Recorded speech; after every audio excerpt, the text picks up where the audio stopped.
Our Hiligaynon word for the day is wili. Wili.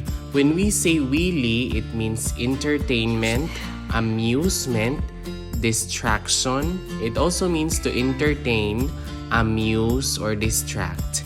It also means to like, be pleased or delighted with, have a liking or predilection for, or take delight in. Wili. Let us have the following sample sentences using the Hiligaynon word, wili. Ginawili niya sila sang sugilanon sang musika. He entertains them with conversation with a concert or music. Ginawili niya sila sang sugilanon sang musika.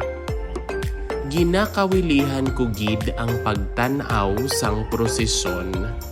I very much like to see the procession. Ginakawilihan ko gid ang pagtanaw sang prosesyon. Ngaa nga nagakawili ka didto? Why have you such a liking for that place there? Ngaa nga nagakawili ka didto?